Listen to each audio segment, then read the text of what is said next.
Mummy Star is the only charity in the UK and Ireland dedicated to women and their families diagnosed with cancer during pregnancy and within 12 months of giving birth. Their mission is to provide cancer support to every family facing this traumatic situation. We will be discussing how to do this and how they do this and the impact that this has on families. Come and join us as we find out more about this amazing charity by speaking to the wonderful Pete Wallroth. So welcome, Pete. I will leave it to you. Just tell us all about Mummy Star, what you're doing, how it came about, etc., etc. Yeah, so we've been going as a charity now for just over 8 years. And as you just covered, we offer support to families who are diagnosed with any form of cancer at any point during pregnancy or within 12 months postpartum. But that also includes families where, if for any reason the pregnancy can't continue, either because of the cancer diagnosis, or any families who are diagnosed and then they sadly lose that baby for any manner of different reasons.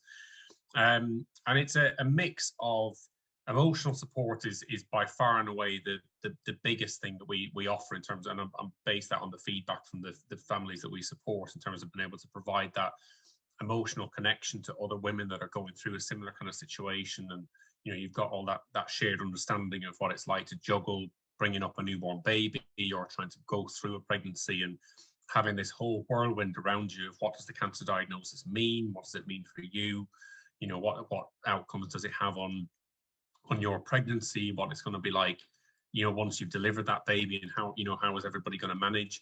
And it can swing from sharing the joy of pregnancy and giving birth with other women out there, but also to the darker end of feelings that people experience in this. So talking about things like mum guilt, feeling like you're not being the parent that you'd hoped to be when you first got pregnant or when you were first planning your family. So you get this real mix of emotion from one part of a day to the next, never mind 1 week to the next, and being able to connect with and be able to connect, being able to connect women with each other in that situation, just provides a huge way of reducing, how isolated people feel when they receive a diagnosis in this situation. So there's the emotional side of what we do, and within the team itself, we're only a small team. I say a small team of 8 now, but for a long time it was only a couple of us. We all have a lived experience of cancer as well, be it either supporting a partner who's been through a cancer diagnosis, whether we've lost someone to cancer, whether we've actually had a cancer diagnosis ourselves. So when people get in touch with us, people don't receive platitudes. It's everything that we say and talk about and how we support everybody is from a place where we actually have a real-time understanding of what it's like trying to navigate parenting and the cancer diagnosis and all the uncertainty that comes with that as well. So in addition to that, then there's all the advice and support we offer families as well. So it can be helping with their medical professionals, working with their medical team, trying to sort of unpick some of the myths that exist around cancer diagnosis in and around pregnancy. So things like whether you can get treated or not, whether you can have surgery when you get, while you're pregnant, what you can do postnatally, what's normal, what isn't normal.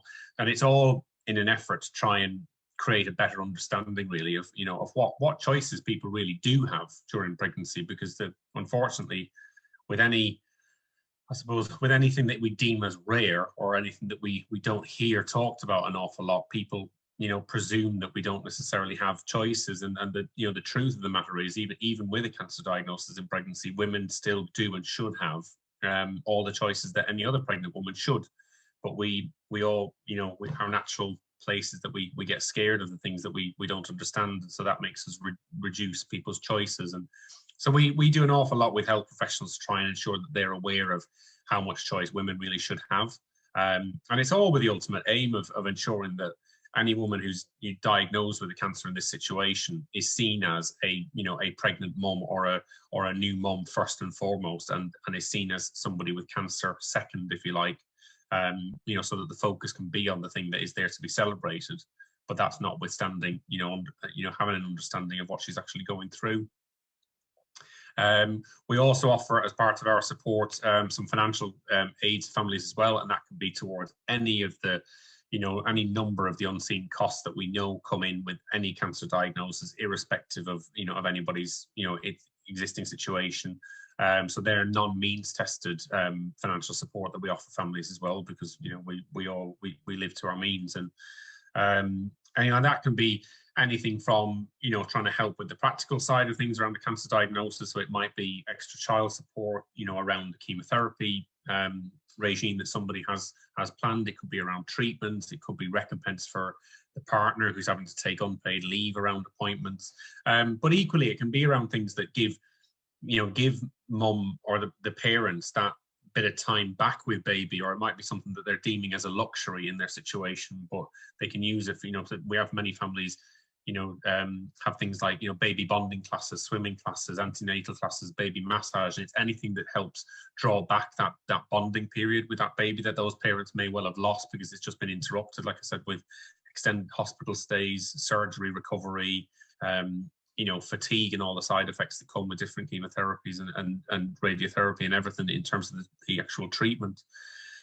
And then the sort of final significant part of what we do really is we have a big push on education and awareness. So we're working with universities all over the country now to deliver an education package to student midwives particularly, but we'll do them with any type of student health professional.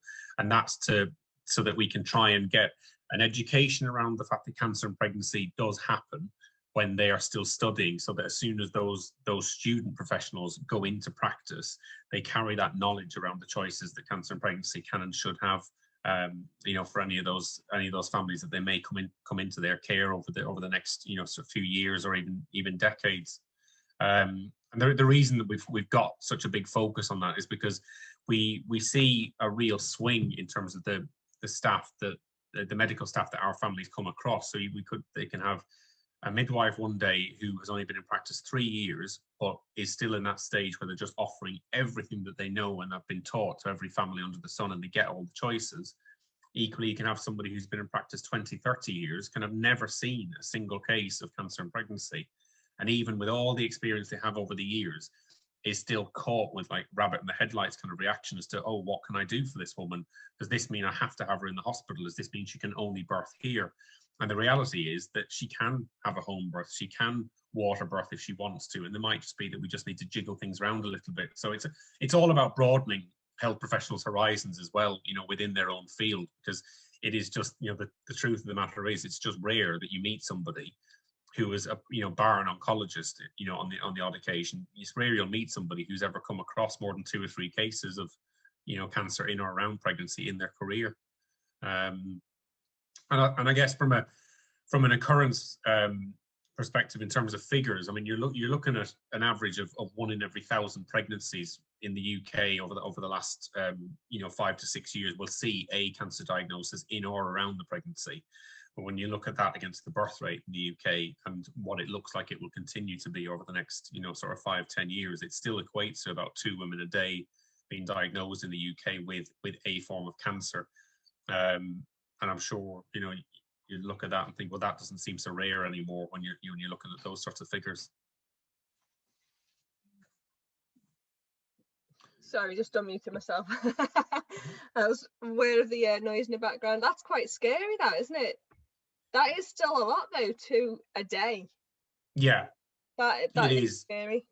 And I think when we first started, or certainly the first 3 or 4 years that we were in existence, we might see, I don't know, one new mum a week get in touch with us, or maybe 2 new mums a week, and we'd have the lag time between a woman being diagnosed in this situation and her then getting in touch with us could be anywhere between, I don't know, 3 to 6 months.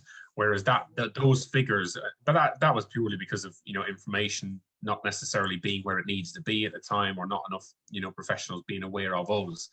But over the course of doing all that education work and awareness work over the last few years, it's changed a lot, so that the average time now that we see people get in touch with us is probably within 2 weeks of their diagnosis. So that 2 a day figure is actually quite realistic now to what we actually see in terms of people getting in touch with us, which is really, really positive in the sense, and if you'd excuse that phrase, it's not obviously positive that people are being diagnosed, but it is a massive positive that they're able to access the support that can help them in a really, really timely manner. So they're not waiting 6 months and going through all that isolation on their own.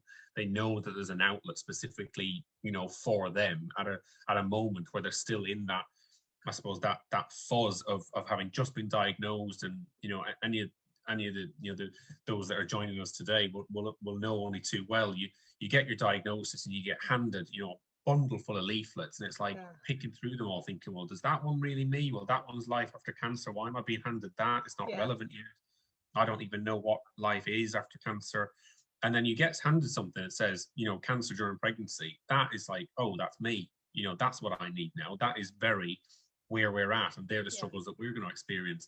So it jumps out at somebody, straight away, and the role that we can play within that as well.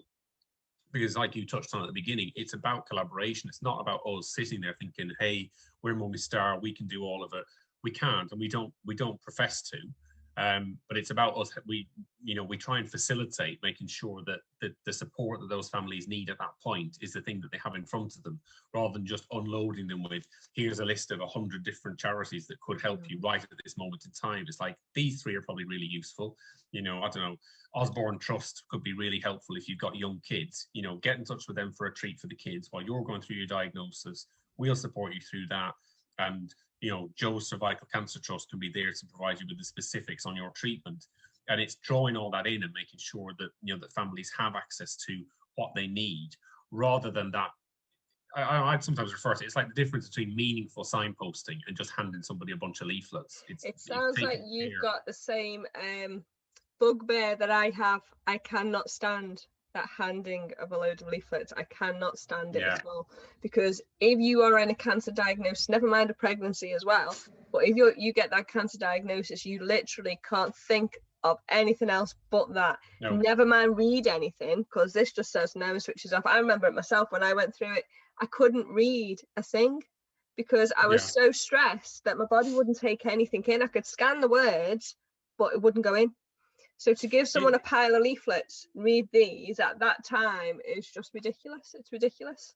It is, totally. And I think it's focusing that as well on, that it's when you're handing this information out, or when you're putting yourself there to be there for somebody, it's not just about, it's recognizing it at a really early juncture as well, that it's not just about the person who's been diagnosed, it's about who else is going to be impacted in the situation, whether it's the children, whether it's the partner, whether it's, in our case, if it's her parents, sometimes they're actually the ones that are more worried and panicky because they're a step away from the situation, whereas she often can be, once you get through that initial fuzz, like I said, she can be very much, right, I've got this treatment plan, I'm going to tuck my head down, this is what I've got to do, I haven't got a choice.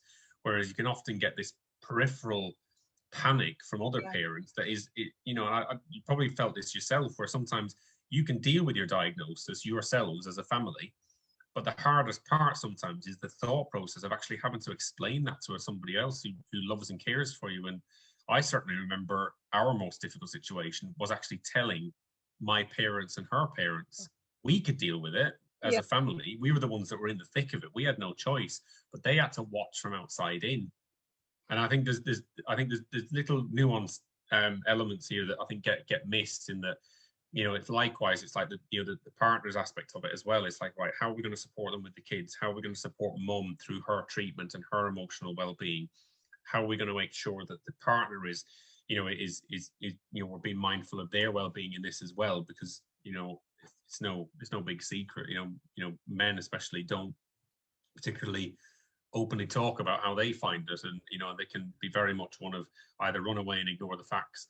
It's fight or flight, I think, in reaction. And I think it's not necessarily taking in the well-being of themselves within this, and that reluctance to open up to the person who's going through the cancer diagnosis and say, yeah, do you know what, I'm finding this hard as well. And even if it's just the two of you, having a bloody good cry on the sofa one evening, I've certainly found from my experience is actually opening up and having that conversation between the two of you relieves her, because she knows that you're not hiding something and you know that she's not hiding something, rather than there being this kind of bubble of, I don't want to panic her because she's got enough to deal with as it is. It's like, yeah, but give her that choice, And it's all of these elements that I don't think, you can read up-teen books and you can theorize about all of this to your heart's content, but there is no replacement for that lived experience and being able to impart that, and that, like you've done, you build You build what you have on the basis of what you either did have when you went through your experience, or what you felt was missing when you went through your experience. And for us, Mummy Star is a bit of a combination of wanting to highlight the really, really good practice and really good care and really good attention to detail that all of our team had, myself and my late wife went through our experience, but it's also trying to infill the gaps where it could have been slightly better, and where, you know, people maybe could have done a little bit of extra to, to help. And I think it's really important that you recognize that, because you sound very much of a doer. Like, this is why Sam's Diamonds came about, because I actually found that there was a big hole in the care that was needed. I'm not a negative person in any way, and I like to see the positive of things, and I like to focus on the positive. Although I know all the negative was happening to me, I didn't want to sit in a room with a load of people and be negative about it. It was like, don't pull on my ankles, and I'm trying to swim, I'm going that way, I've got this, I know what I've got to do, I know where I'm at. And as you say, the people around you tend to be the ones who run around like the headless chickens panicking, because you've got set, you're in with the doctors, you know exactly what's happening, what your plan is and everything. You've got your head set on that. That I think it's really important with that, what you're saying, which a lot of people miss, is you sit down and you make a personal program for that family and look at all the different aspects of that family and what they need, and then you action that. So you're very prescriptive to that family's needs at that time. It's like a whole holistic needs assessment, isn't it? That's a good way of surmising it. It is very much that. It's just very, very personalized, care and support planning. That, these are the generic things that we offer to every family, but the specifics of each of those things will be tailored to, to that family, to their support network, to how distant people are from them. They might be new to an area, they might not have the support networks that some of us benefit from. Even children or lack of children changes the situation massively, in terms of psychological impact. Do they have other children already? That might actually prove to be a worry, but also a distraction in their family, because they've got to stay busy for other kids. If this is a first pregnancy, there's understandable, yes, there's joy about pregnancy, but I think we also sometimes hide that. We get hidden from us the fact that also a first pregnancy can be a period where people are absolutely petrified, going through pregnancy for the first time, and then you throw a cancer diagnosis into it as well. It heightens that. So, you have existing pregnancy issues wrapped into this. Like, anybody can have something like fear of birth, for example. There are people who have clinical fear of birth, and there are people who have, just that uncertainty and that worry. Well, you tell them they've got cancer, well, that fear of birth goes through the roof. And not just for her, because she's no longer just worried about herself. She's also worried about, am I going to be able to have my baby, first of all? And then if it's confirmed to her, thankfully in most cases that it is, well, is my baby going to be okay? Can I have, like, chemotherapy and pregnancy are so at odds with each other, because we hear, people paraphrase about chemotherapy and saying, oh God, I can't believe I've got to have, things like pumping poison into my body, and, phrases like this that you hear. And then you try and sit that alongside pregnancy, and the two things they're so at odds with each other. But it only takes a little bit of research and a confident team to be able to say, we know that's okay at this gestation. We know we can give you chemotherapy. We know there are going to be no adverse impact. And then all of a sudden you start this reassurance journey with a family of saying, yes, we can do this. Just because you've got cancer doesn't mean you can't have your baby at home. It doesn't mean that you're going to have to, you're going to have to be lying on the hospital bed, giving birth in the most clinical manner possible.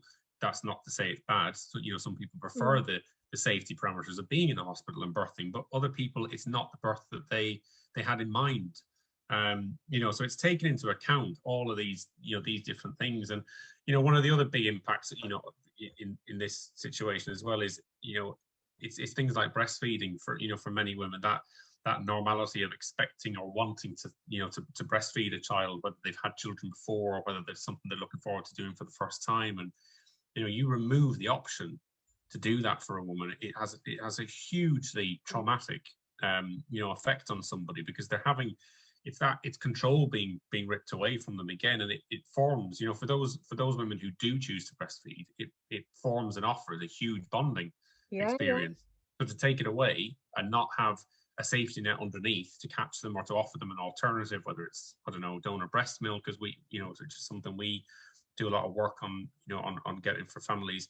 it's making sure that you offer women support that they have an option to turn down, if you like.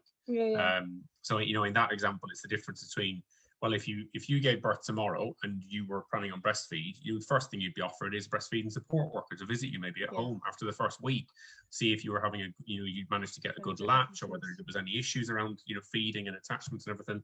Well, a lot of our families say, well, I want to have that support worker as well, because I want support over the fact that I can't breastfeed. I want to be supported through the fact that I've been told I can't give that to my child because it's no longer safe. And I almost like the message there is to say to professionals, offer her everything you would offer any other pregnant woman. It's her choice to say, no, I don't want that. It's not our choice to say, I don't think that's going to go down very well, so we better not rock the boat. It's like, don't pussyfoot around people. But I think that goes for cancer. It's taking away their rights, really, isn't it? It's taking away their rights. But I think that's something that goes for cancer full stop. And, we've said it in conversations. You'll have said it in conversations with people, I'm sure, over the years, is, like, don't not invite me to something just because I've got cancer. Don't presume I'm not going to feel fit enough to do X just because I've got cancer. And, and don't, it doesn't have to be the dominating factor in everything. But I think people get so internally traumatized by having to even say the word if it's not them who's in the midst of it, that they then remove themselves from conversations. And sometimes that removal is worse than standing there and putting your foot in it and saying the wrong thing and being able to apologize for it. So it's all of those different aspects, and we just do everything we can within reason to be able to, like you touched on already, offer it as personalized a way as possible. The huge advantage for us is by doing and working that way, we just end up with such a fantastic bond with all of the families that we support and how we get to know them. And it ends up more like a friendship.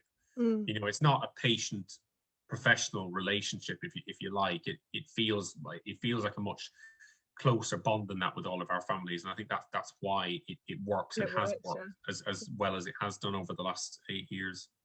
I think as well, by the sounds of it, you are keeping it like a personal service. You're not turning it into a big, massive, multi-million-pound like organisation. It's Mummy Star, and it's like we're kind of like that with Sam's Diamonds. We don't want to go too big because you lose that personal feel. Then it's not. We're not a marketing machine. We're not a big business. It's all about Sam's Diamonds. We're about the patient, and we want the patient to feel supported in a personal way. So we do work like yourselves and become a friendship rather than charity support. Do you know what I mean? Does that make sense? Yeah, it does, and that's why I'm almost sometimes I'm apologetic about it because there are a team, there is a team of 8 of us now, but we've only ever we could have years ago, we probably could have gone to somebody like the lottery and said, oh great, can we try and have a grant to get 5 more staff in to be able to offer this, that and the other, and we were on the verge of doing it, and I just said, you know what, it's not, this isn't us, this isn't where we're at. We need to grow organically, and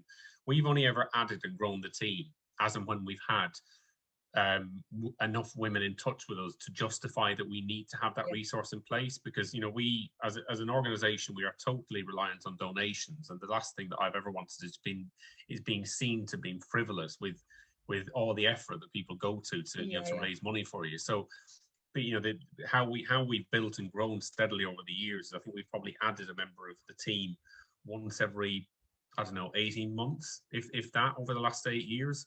And that's been in response to, it was me at the beginning and I was supporting, our families. And then, we got to a point where I was struggling to be able to maintain the personalized, support that I was offering all the women that were already there.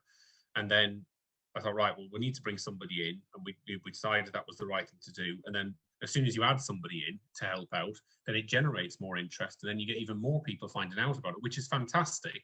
But you start that process then of more, but being able to reach more people, and then people hear about you far quicker. So, but it's been very, very organic in terms of what we've done, and literally we've only just now. We've got a new support worker starting with us later on this week, but it's because we've reached a point again with, over COVID and through all the case studies and how we've adapted over the COVID period, because we've intensified again the level of support we've been offering, not only the new mums, but all the existing families that we've been supporting. And it was like, look, we've now pushed our own bar that little bit higher. We've got to maintain what we now offer. So the best way of us doing that is to have somebody else there to be able to offer it, you know, in the same way we're already doing. And it's, you know, it's a natural fit, but we don't jump, you know, before we can, you know, but we don't run before we can walk, if you like. We've just done it really gradually. So how long have you actually been running for now? So we started in 2013, June 2013. So we'll be it'll be our finishing our 8th year in June this year. You're the same as me. I was 2012. Isn't that bizarre? Yeah. And don't you find that you sort of grow by what you find other people need? Right, okay, we'll put something in place for that. And then something else pops up. Right, okay, we'll put something in place for that. I bet you never believed you would be where you are, providing as much as you are now from all these different angles. It sounds like so much covered. It's amazing. Well, it started, I mean, a bit like yourself. When it started, I'd gone back to work after, I mean, you know, for those who aren't aware, that the background to Mummy Star is my late wife was diagnosed mid-2012 with breast cancer. And, you know, it was all going smoothly in terms of treatment, but she developed a very aggressive brain metastases after our son was born, and she passed away when he was 10 weeks. But the question that had come up as a result of all of this from family and from friends was like, surely there must be a tailored service, surely there must be something for people who've got newborns. It was like, there really isn't. And so this conversation started with some of the health team that we'd had, our midwife, our CNS. It was like, right, well, if this isn't the case, then we need to make sure there is something in place. But like you said, it started off initially as a thing of, you know, how can you offer women an emotional outlet? Why was Maya searching around on Google at 4 a.m. in the morning for a support group for pregnant women with breast cancer, rather than just being signposted to the breast cancer care? And it was because, and that's nothing, you know, derogatory about all the work that breast cancer care and breast cancer now and, you know, the different manifestations they've had over the years offer. It was the uniqueness of the fact that none of the women on there were pregnant and none of them had just had a baby. And that was what she was desperately searching for, because the isolation factor of being diagnosed with cancer as a woman in a, you know, in that age demographic that she was in, of, you know, sort of between 20s and early 40s, was isolating enough as it is. And it's, you know, cancer diagnosis is isolating at any time. But for it to happen then and be pregnant at the same time, it was like, well, if I'm going to be one of the youngest in the chemo ward now, I'm sure as hell going to be the only one sitting here pregnant. Yeah. And it was, and it has an adverse effect then, because some of the health professionals then fuss even more. And it's like, I don't need to be made more stand out. I just want you to, if anything, treat me like everybody else is here to be treated, because I don't want you to treat me, you know, in a different way. But then there's a flip side to that, where you just thought, you know what? Yeah, that extra bit of TLC would, you know, was really helpful at the right time from the right people. At the end of the day, you know, she's going through a cancer diagnosis, but also a pregnancy. And the worries you have with a cancer diagnosis, add the worries you have for your baby, and add the worries you have for your future if you don't make it, and the baby and the father. I cannot express how much anxiety that gives me, just the thought of that. You know what I mean? Well, so it is a completely different kettle of fish. And I do think more support is needed and more pampering is needed. It is. I think it's that. I think it's picking the right side of that fine line. I think between overly fussing and somebody and it falling into a process where it starts to actually further isolate somebody and make them feel really different from everybody else. But that was the unique thing. It was like, well, there has to be an outlet for women in this situation. There has to be an outlet where, you know, women are. I mean, I remember one of the conversations that Maya had with somebody that she got put in touch with, who had actually somebody who'd been diagnosed 8 months postpartum, and it was about 6 weeks after our little boy Merlin was born, and she went round to this lady's house, you know, and she came back, and she'd never met this woman before. She'd just been put in touch with her through our midwife.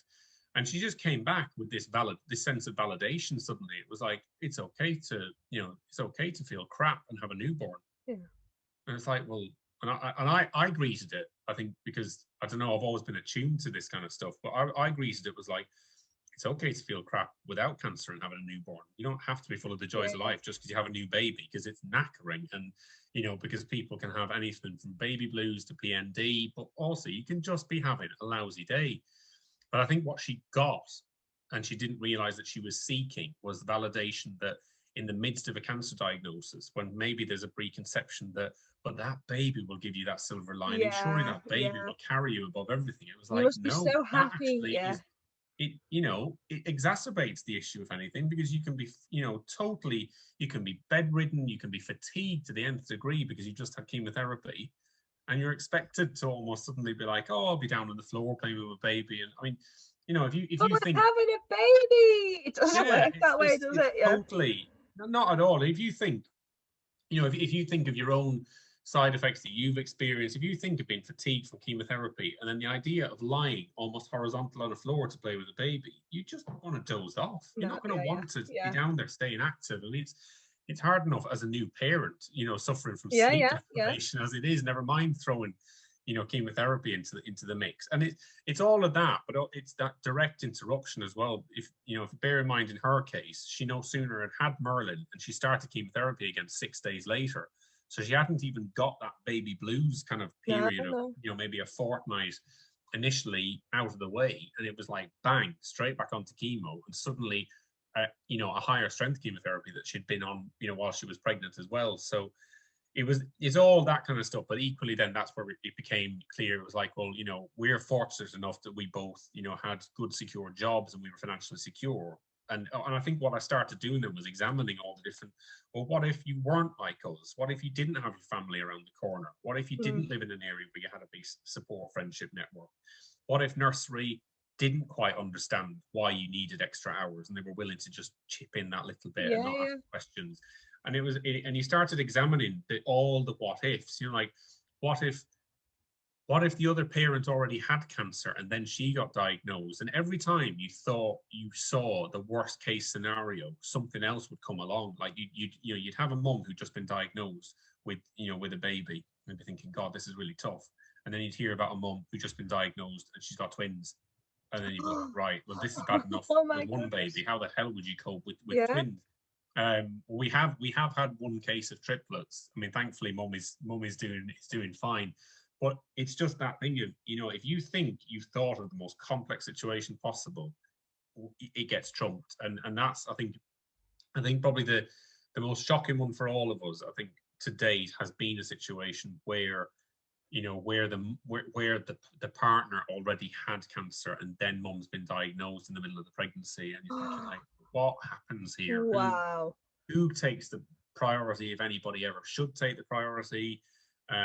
Who's supposed to be the doer now in this situation? How do you juggle your own responses to chemotherapy, and who's going to be the best? It just you try and fathom some of this, and you know, don't get me wrong. I Get mean, in my brain now, just to be even oh, it saying is. it. It's like, It's staggering, and you know, I mean, I suppose we can only ever view situations based on our own personal experience, and I think mine, as tragic as our story stroke is, I think there's times when I look back at my situation compared to those of many of the families that we support, and I think actually, do you know what? As much as I, you know, as much as I wish she was still here and she was still here for the children, the fact that she didn't suffer and I mean, when she found out she had met, she didn't survive much more than 2 weeks. So there was no preparation time. There was no time for those conversations. There was yeah, no time for that. What would you like to happen in the future? But equally, I wouldn't have ever wanted her to suffer, and I didn't have to watch her go downhill over an yeah, elongated period of time. Whereas I've seen friends do that over the years, and my heart breaks, and I don't know how I would have coped. But I think you take different elements of different people's experiences, and I think you get to a point where you've got so much anecdotal experience at your disposal that you think, hang on, this is forming an evidence base for saying there is a need for support here. mm, You know, that 2 or 3 people saying, yeah, I felt like that, doesn't necessarily dictate a picture. When you supported, we hit a point earlier this year where we supported our 1,000th family, and we look back on all that and you think, like, how much learning is there? How many different yeah, experiences are there? How many patterns are there to be able to say, look, there's got to be something for these families. There's got to be a safety net that catches these and said, look, I'm sorry, but that's not a reasonable situation to expect the families to go through unsupported or without, you know, additional financial aid, or for there to be a cancer specialist midwife, you know, available within that that trust area, for example. There's so many different manifestations of the same situation, and you're just on a constant learning journey. All of us have been, but that is what makes this such an honorable thing to be able to do in terms of, because we're so, I've said this numerous times over the years, but it's true. We're so privileged because families who don't really know us from Adam, let us in at a point where they're hugely vulnerable anyway because of their baby or because of their pregnancy, and they let us into their family when they're going through this cancer experience. But we're privileged to be let in there and to help and support and to be part of that family's, essentially become part of that family's support network. But we get to share the joys in that as well, which is, you get to, obviously we share the heartbreak that a lot of families go through, and we do an awful lot of, sharing of that to make sure that people understand, as much as there's birth and there's joy and there's celebratory new baby, there's equally, people who go through their cancer diagnosis and they end up in remission and they get really good outcomes, but they may have lost a child in the midst of that. They may have had to give up a pregnancy in the midst of that, and that overrides anything that the cancer diagnosis, throws up. She would, there's many of these women that we support would probably happily be going through chemo still if it meant that they'd been able to keep that pregnancy, and they had to, give that pregnancy up for any manner of reasons. So the emotional ride on so many different levels within the situation. But it's a real privilege to be, to have the input that we can have in those situations. So whereabout do you operate at the moment? That's one of the questions we've been given in the chat. Oh yeah, so we cover the whole of the UK and Ireland. So any family, initially when we set up, we were mainly kind of sort of Wales and England and Scotland, but then we started operating in Ireland in 2016 as well. So it's the whole of the UK and Ireland and Northern Ireland as well.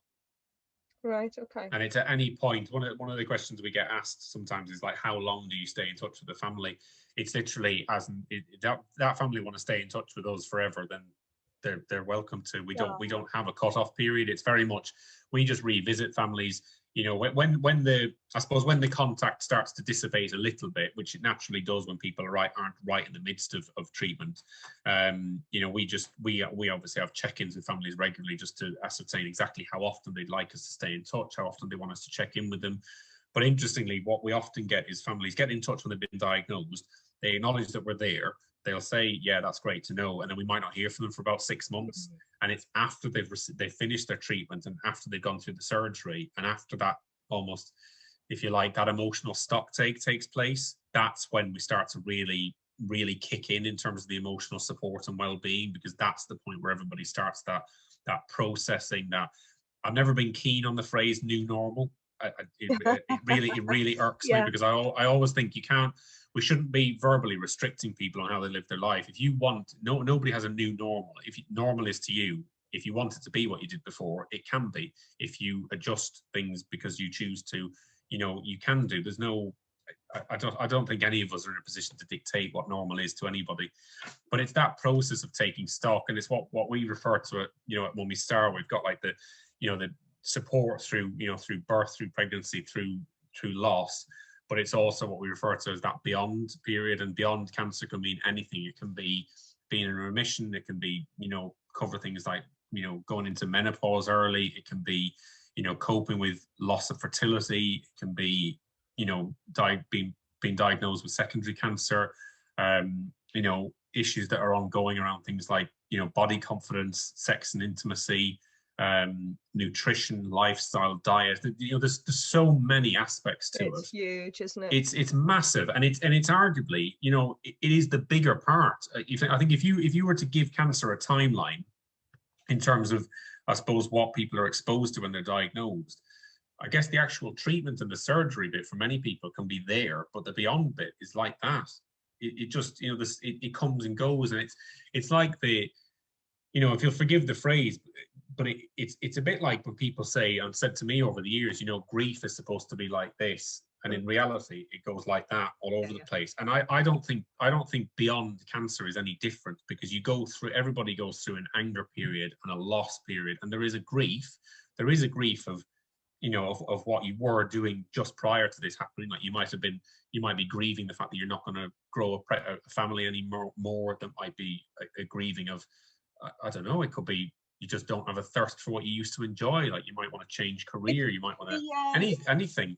It's the gift that cancer brings, and unfortunately, is perspective on life, and that can change you completely and utterly. I mean, we're exactly the same. We find the place that people struggle the most is when treatment finishes. It's like you're discharged from hospital, and it's like, off you go, get back on with your life, and that little safety blanket has been pulled away, which is why we started Sam's Diamonds. That was the main reason, because that's where I struggled. I'd gone through all my treatment, I'd hit all the deadlines and my targets that I was going for, and now there was no deadline or target. It was just like, get back on with your life. And it was like, well, what's my life? I'm not allowed to do this anymore. I'm not allowed to do that. Physically, I can't do this. Physically, I can't do that. So I needed that guidance there and then on my career, because I was a secondary school teacher, but I was a physical education and dance were my subjects, so I couldn't physically do all that anymore because I was so tired, because I was still struggling with fatigue. So I had to reevaluate my whole life, and throw a kid into the mix of that, or a baby that's just been born or lost or whatever. Oh my God, that's huge. That is exactly where the support is needed, unfortunately, and that's where hospitals step back. Yeah. I mean, it can have a really, I think that it can have polarizing effects. I think if there is a child or a young child in the mix of that, I think it can give one person that real thirst and drive to say, do you know what, I am going to get what I see as myself back. I am going to get my identity back. I am not cancer. I am not cancer and pregnancy. I am will not be Dina, or I am Jane. But equally, and the fact that you have that child or young children, it can give you that. Well, I want to be active for them. I want to be a parent that they see and gets involved and does things. But equally, there's a massive societal pressure on that can drive people really under, in the sense of going, but I don't have the physical energy to do that. Like you've just touched on.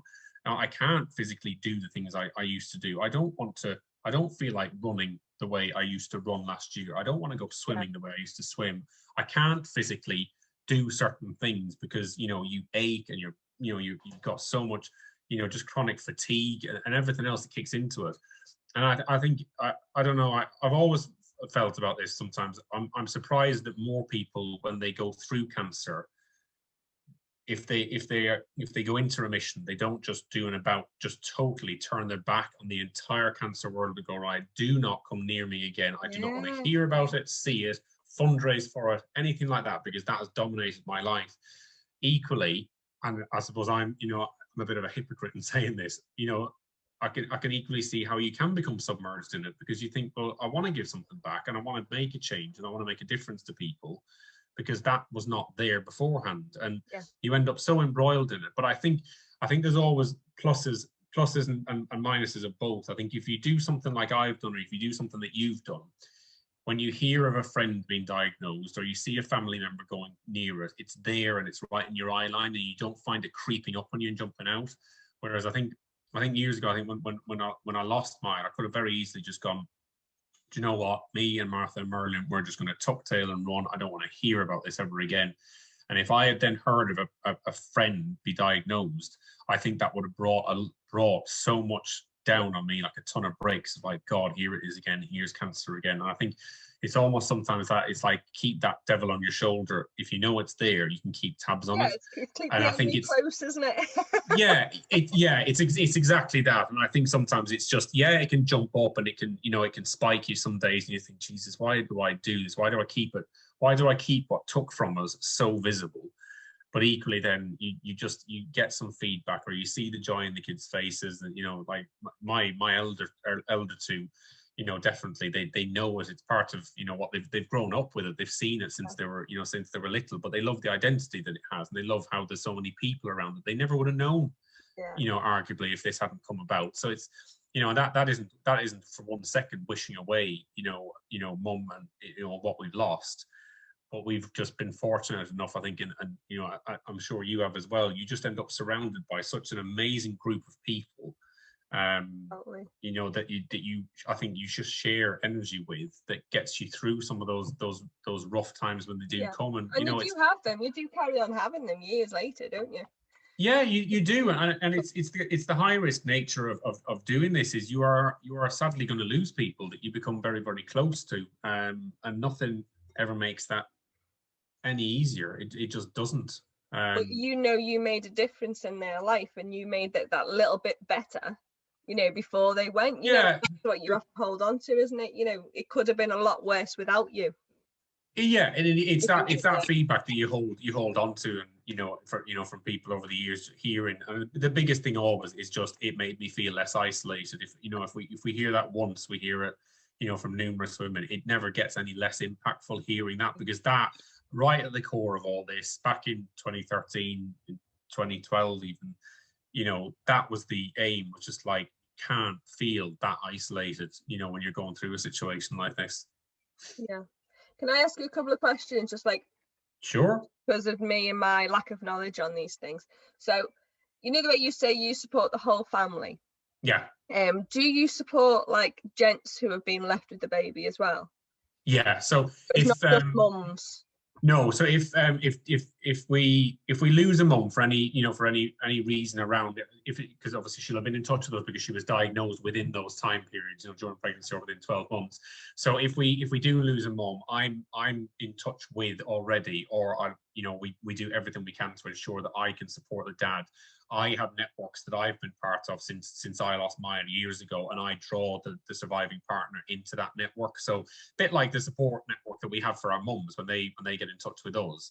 There's a support network that I've been in touch with for for partners that I've benefited from since probably about the same timeline that Mummy Stars been in existence, and I draw any partners into that support network. And we've done things over the years where we've organised like residential weekends for loads of dads to come together with children, and there's just that shared lived experience and loss. It doesn't need saying, it doesn't need talking about to the nth degree. We all knew while we were there, but equally, a lot of us have become really, really great friends over the years, and it's been a great sounding board as we've gone through different junctures. And and don't get me wrong, it's a bit like the forum that our mums have. It's not all the dark days of diagnosis. It's not all the dark days of grief. We have we have our bumbling moments where we're like, sharing ideas with each other. Like, does anybody know whether sticky name labels or the sewn-on ones are better? Because it's something my wife would have sorted, and she's not here to ask. Oh. And you go from that extreme to then, something else really that seems mundane in the grand scheme of things. But that's the same with our families. They'll be talking on the women's forum, and one day it'll be like, has anybody tried, carboplatin, chemotherapy with this and this? And the next day it'll be like, has anybody read this chick lit? Because I just want something crap to read while I'm in chemo. And they're comparing like the worst books ever. It's just awful literature. And you're like, but they're admitting and taking the mick out of each other about what crap they read while they're sitting in the chemo ward. And it's that you need, because that's normal. Normal, yeah, it's normal, yeah. If you were on a parenting forum on Facebook, you'd be having these kind of conversations about your kids and how they drive you mad, and how your baby's got this rash on the back, and what do you think you need to take him, or just normal everyday conversations. And that's what it brings it down to. Yeah, it's like, we're parents. That's the commonality. We are, or what we are, will be, or are would be parents, and that's what we are first and foremost. We all just happen to have cancer. And I think that it's those subtleties of trying to reverse the focus on the situation that is what we really try and pride ourselves on, and that goes back to, like I said, seeing her as a new mom or as a pregnant woman first and foremost, rather than somebody who is a cancer patient, if you like, and making sure we focus and care for her in that way. But that's what makes it work. It's exactly the same as Sam's Diamonds. All our girls will get together and they'll hardly talk about cancer, because they want that normality, and they don't have to explain to anyone how they're feeling, because we know, because of where they're up to with treatment. It's like the unspoken word, but it's there to talk about if you want to. Do you know what I mean? It's an open thing, and everyone will offer advice and everything. But I think we're going to have to do, Pete, if you don't mind, I would like to meet up with you or have another meeting with you, because I think we should link up myself. Sure, yeah. Because you seem to operate exactly the same way as we do, with the same kind of perspective on things. And I just think we could do a lot together. No, that sounds brilliant. It'll be really good. So what I'll do is I'll contact you after this is all finished, and we'll bang our heads together and see what we can come up with. Super. It'll be really, really have good. One of those new world meetings where you walk about outside. Yeah, we could do one of those. Let's do it. I like it. Now, well, listen, thank you so much for coming on. I found all of that absolute eye-opener, and I am pleasure. Shocked at how similar you are to us. I'm actually like, oh my God, but you've got so many things that I don't know about when it comes to pregnancy and stuff like that, that we could learn a lot from you. And I think maybe there's some things that we could like show you that we do that you could bring. I think it'd be really good. Definitely, I think so. And I think it's one of the benefits I think founder charities like this, I think I think it's the natural default is to work that way, but it works. I think it's what helps sustain it. Yeah, and it keeps it personal as well, which is what the main thing is, isn't it? It's about the patient, nothing else. Absolutely. Oh, well, listen, thank you so much for coming on. Really appreciate it. It's been brilliant. And I am definitely going to be in touch with you, mister. That's it now. Super. You're not getting rid of me now. Look forward to it. Wonderful. Thanks for coming on.